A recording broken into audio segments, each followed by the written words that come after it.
Baker Botts, LLP, provides podcasts for educational purposes only. They are not legal advice and are not intended to establish an attorney client relationship. This communication may constitute attorney advertising.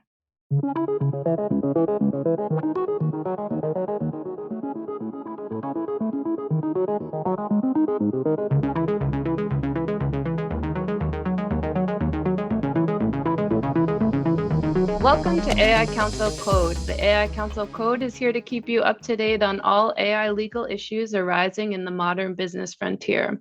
I'm Maggie Welsh. I'm a partner at Baker Botts, and I co-chair the AI practice team.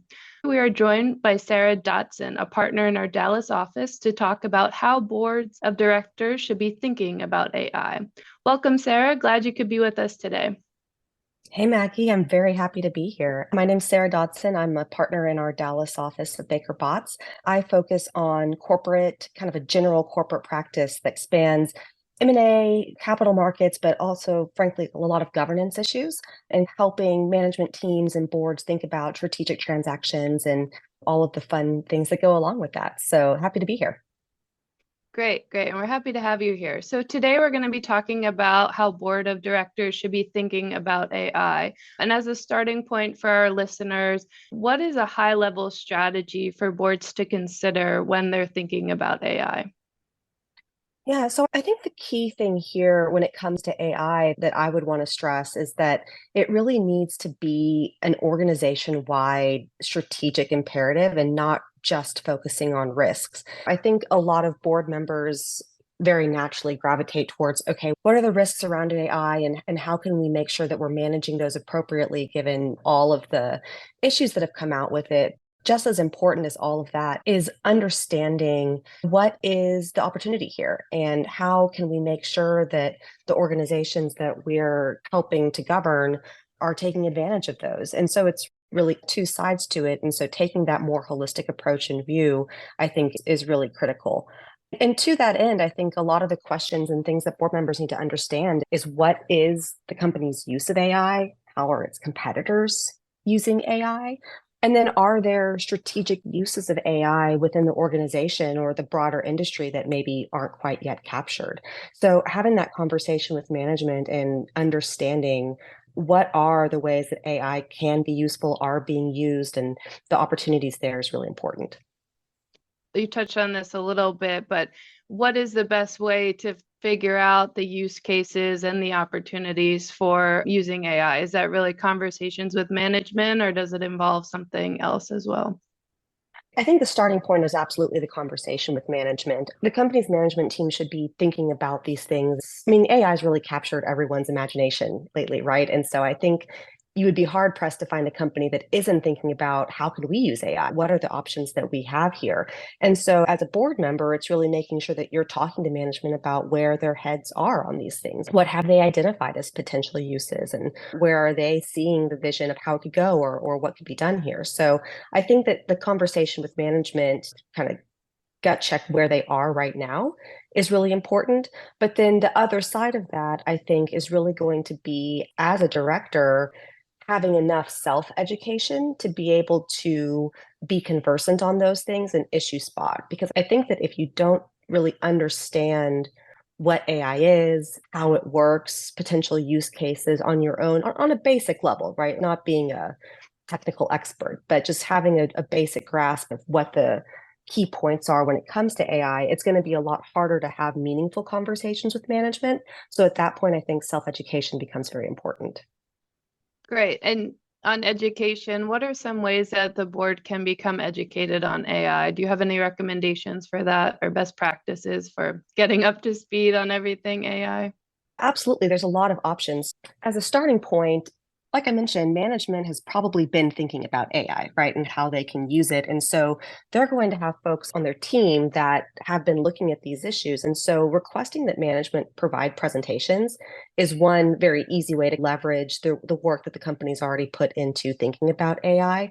And so hearing from management what it is, how they're thinking about it is one kind of first step. Other areas that you can do are you can just personally look into AI, like Google searching articles. Lots of organizations provide summaries of how it works and potential use cases. And so just doing a little bit of self-research and frankly playing around with some of the AI tools can be a really fun way to understand a little bit better what the different use cases could be. I think that another thing that can be really helpful is thinking about bringing in outside experts. So say you're dealing with a management team that maybe hasn't done as much on the AI forefront. They're not really as engaged with it as maybe they could be. You can think about bringing in an outside expert to talk to the board about what are the AI options, what's happening in that particular industry, and seeing if you can get a little bit more information that way. And then the last thing is I think that there are just so many AI events happening where everyone's trying to get a handle on it. Like this podcast is an option. There's all kinds of events happening where you can learn a little bit more about AI and start to get plugged in. And so I think looking for those opportunities is another really healthy way to try to get a little bit more up to speed on what's happening in the AI space. Great. Those are great tips. And I think they're great ideas too about attending conferences and talking to people knowledgeable in the field and bringing in outside experts who might be able to give training on certain AI issues. Those are all excellent recommendations. So now, assuming the board is up to speed on AI, has enough general knowledge about AI, what is the board's role in directing management to pursue AI applications?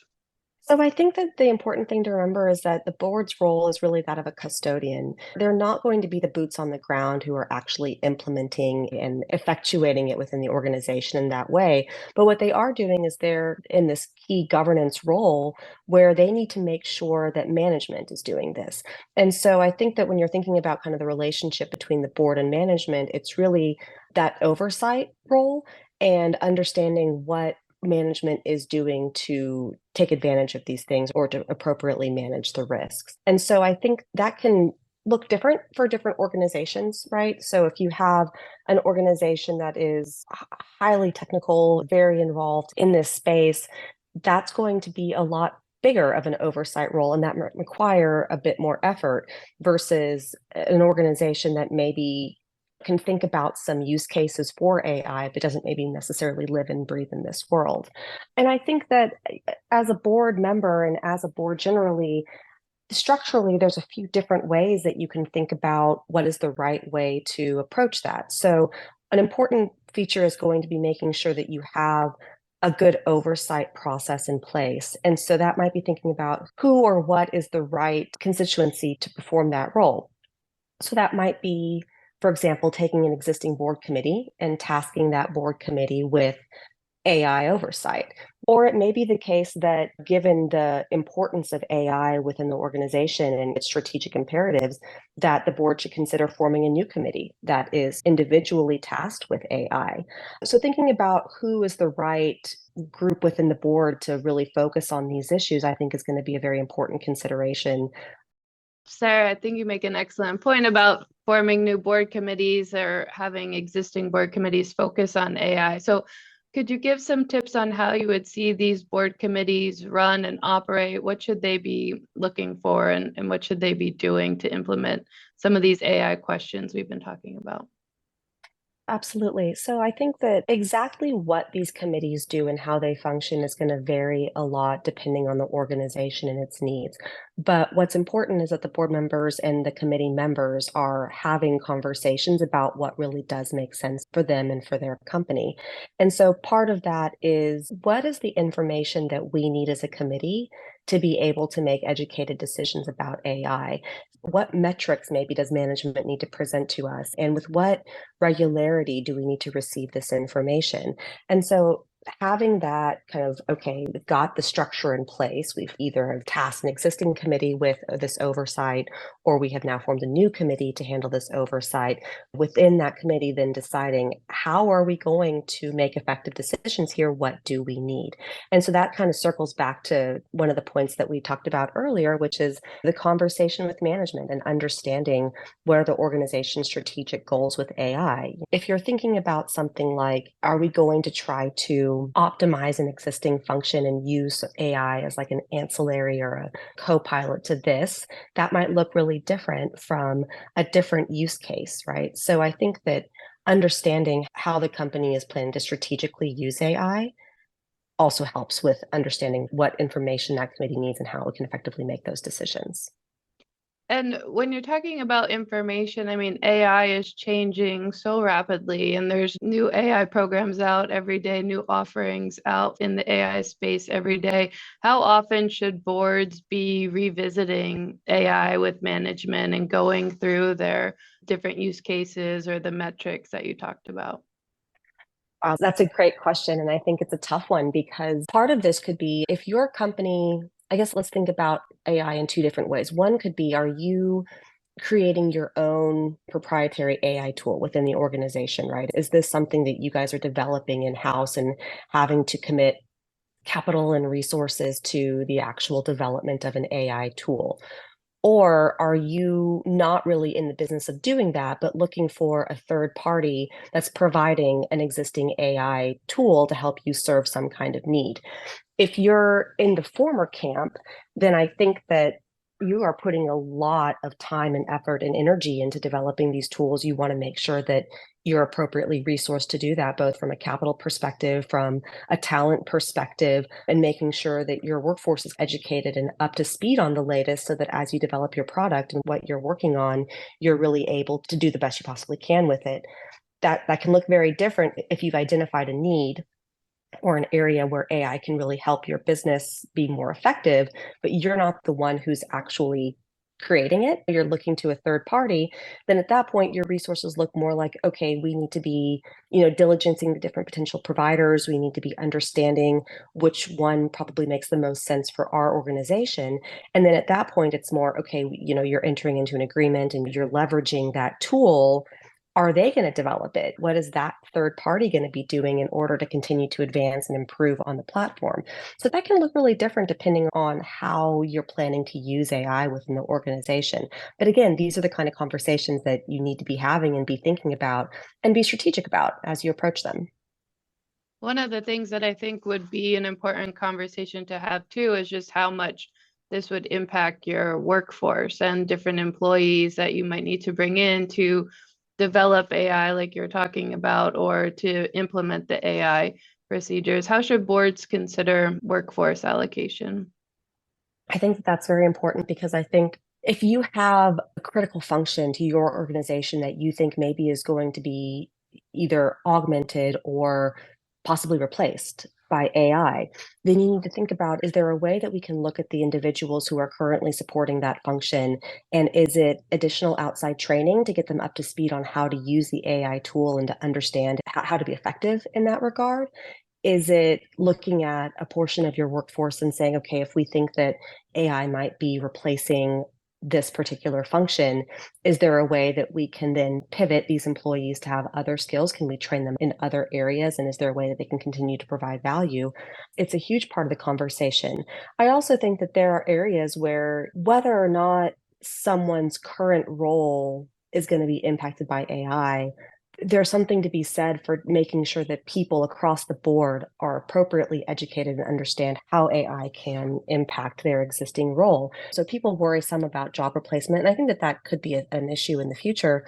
But I also think that just training people how to use the AI is going to be critical. Thanks, Sarah. So you're talking about management and management's different involvement with AI, and management may have different approaches to AI depending on how that's used in the company. From the board level, are there any frameworks that the board should be keeping in mind or thinking about that management might be considering in its AI implementation? Well, I think that there's so many different companies out there at varying levels of understanding and familiarity with AI and the potential frameworks that kind of govern its use. So I think that from the board level, what's important is to understand where management is along those lines. Are they aware of the different frameworks? Have they chosen one to kind of follow? And so that could be NIST, that could be something else. But from the board perspective, I think just again, having the conversation with management and making sure that they're thinking about these things and considering what frameworks might make sense for their particular organization is very important. Great. Thank you for shedding light on AI in the boardroom. As we wrap up, are there any final thoughts or advice that you have for our listeners? I think I would just encourage directors and executives to consider AI very thoughtfully. It's an opportunity and a risk. So boards should be proactive in understanding, governing, and leveraging AI to drive positive outcomes for their organizations. Great. Thank you again for joining us. And thank you to all of our listeners for listening to the AI Council Code. We're so glad that you joined us today, and stay tuned for additional podcasts and more insight on AI legal issues.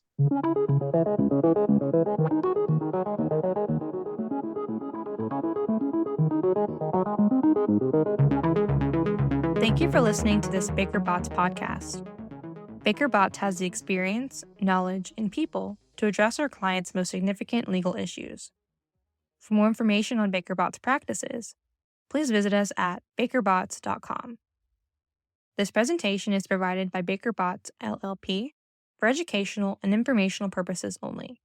It is not legal advice and is not intended to establish an attorney-client relationship. Under the rules of certain jurisdictions, this communication may constitute attorney advertising.